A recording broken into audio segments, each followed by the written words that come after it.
I'm curious, what do you make of the new revelations or this dynamic with Charlie Kirk?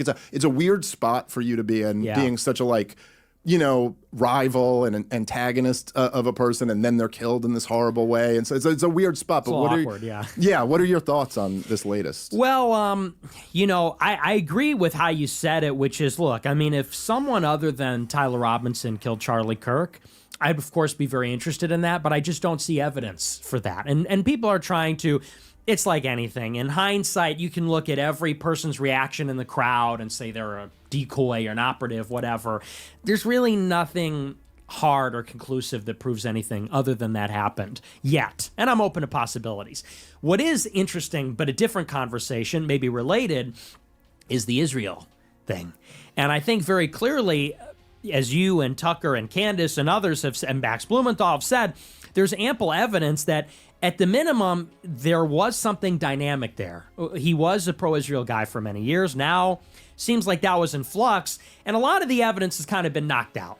This Bill Ackman retreat, Bill Ackman produced the texts, and Charlie arranged the whole thing. And it was a forum where I'm sure disagreement was expressed, but it showed generally they were still aligned. More interesting was his interview with Megyn Kelly, where... clearly, he platformed Tucker and you, and it seemed that supporting Israel was in contention, which they hate that that's even on the table, because it matters how you set the table. It doesn't necessarily even matter what your position is, but they don't want that to be up for debate. Do we support Israel? Not a question they want people to ask. Well, especially when you're losing the debate. That doesn't help either. Yeah, especially when you get booed and killed in the debate. They don't like that either. And so even that, they were really pushing back on Charlie, threatening. I guess the new revelation is they took the money. They took the $2 million. It's a pretty big organization, but that's not a negligible chunk of change for Charlie and Turning Point USA. And he goes in the group chat, and assuming, like you said, that it's authentic, that is, I think, the most stark thing we've heard from him on the record, where he says, I have to leave the Israel camp. And I would say that's even different than what he said on Megyn Kelly. Because on Megyn Kelly, he said, oh, you're going to call me an anti-Semite? He sort of stopped himself. He said, well, you're going to lose me. That's what he was going towards. Yeah, you're not going to lose me. He goes, but I'm going to be deflated. In that text, he says, I'm out. And I would characterize that as I was his rival, and I'm very cynical about him. He was kind of caught between a rock and a hard place. He was really in the middle because, like you said, it's young people. They are Israel critical, and he had to go and defend the bullshit to them at the campus, in the arena, in the pit. So it's easy for them in the ivory tower to say, yeah, we love Israel still. He's actually having to get the shit, and 100 Groypers on the line saying, why do you still love Israel? And I think that he recognized it became a liability and started to try and accommodate everybody, Tucker and the other side, Candace and the other side, the Groypers, so to speak, or the Dave Smith people and the other side. And the other side wasn't having it. They said, you better get the fucking line or we're pulling the plug. And I think he defiantly said, I will not be bullied. I thought it would have been interesting to see where that would have went, but sadly we'll never know. Yeah, no, I completely agree. And I've always, I kind of took what he was saying in that thread like a little differently than I guess some people did. I always thought the dynamic with Charlie Kirk was kind of that it was like, look, he's the guy who has to keep the young people on board. And he's, by definition, he has to be a big tent guy. Yes. Because he's trying to win. He's in a different game than me and you are in. Yes. It's a whole different thing. Like, we're in the business of telling the truth as we see it. We're in the business of breaking down the ideas and how we view them. And as you said, at times, even like stretching the Overton window and maybe even accepting that, like, I'm going to be speaking to the remnant here. I'm going to be speaking to one group of people, but hopefully this group will move the broader conversation. A very different thing to be doing a get out the vote campaign. You need everybody involved. And I think that I think Josh Hammer is not lying when he says he was doing everything to keep you out. That was the goal, is like, we are going to cut the line here.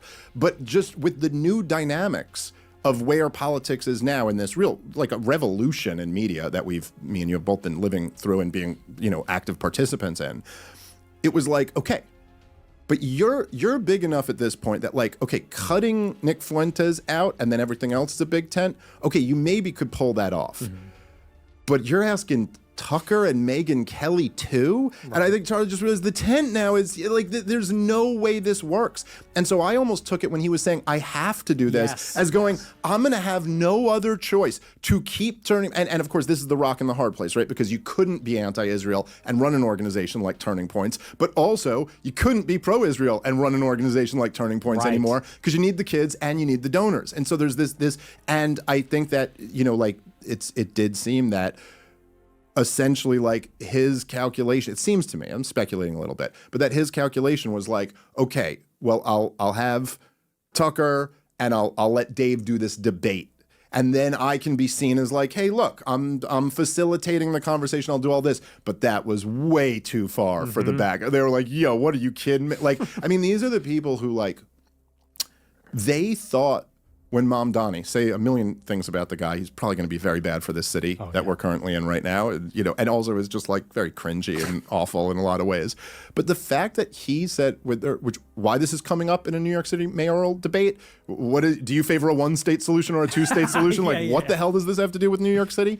But he goes, I favor one state with equal rights for all. And they went, Adolf Hitler. You fucking nuts. Like, that was supposed to be the gotcha. Like, in what world is the bad guy the guy who's going, I think everyone should have equal rights? It's just, but so to them, there is no distinction between any of us. You know what I mean? Like, it's all kind of the same thing. And I don't know. It is very interesting because there's something. There's something revealing about the fact that even, say, people like Megyn Kelly and Charlie Kirk will get this same type of treatment when they step out of line. Right. Yeah, no, I totally agree. And people are, I think, misreading it a little bit. Like, he was this...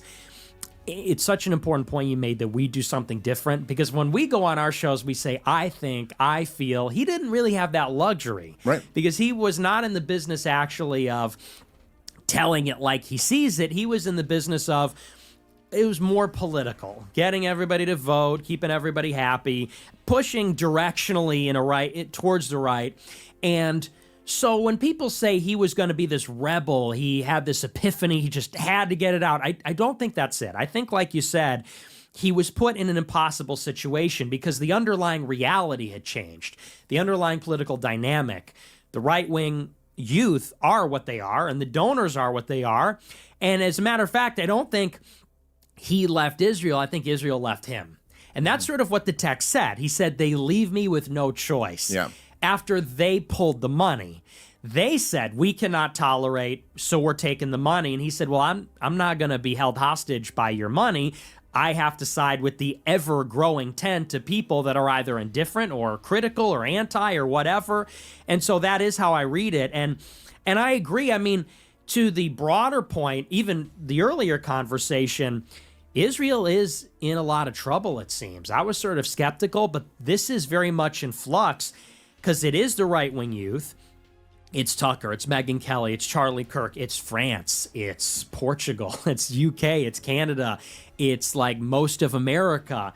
And, I guess the question is what's on the other side of it. If they win, well, they will have unprecedented power. With Iran out of the picture, they'll be an enormously powerful, maybe the regional power in the Middle East. If they lose, or if they don't get everything they want, then they might be in more peril than ever before. And I guess the remaining thing is kind of where it goes from here with Trump, because it's so weird how everything, in a sense, I don't believe that they killed Charlie Kirk, and yet his death, by revealing what it did, is going to play a big role in this conversation. Because like you said, it shows that the right wing is literally breaking up over this. Like, this issue is forcing this contradiction, and that contradiction is splitting the right, which is the ruling party, in the middle of the UN meeting, in the middle of the peace deal that's about to blow up. It's like, I think when all is said and done, we look at this 2-year period, it will contribute to that larger conversation. And then, where's Trump going to go with this? Yeah. It becomes almost scary because Netanyahu's been in power for almost 2 decades. And in a sense, it's like this is sort of a modern situation. The war on terror, the Middle East, Netanyahu, the ascendancy of Likud, the neocons. This is like the past 25, 30 years, and it seems to sort of be sunsetting. Like Netanyahu, if this war ends, for better, for worse, he's going to be out. And he will not, whoever his successor is, will not be able to keep the coalition together as well as he did. So maybe their influence diminishes there. The media environment is not centralized anymore, so they don't influence that either.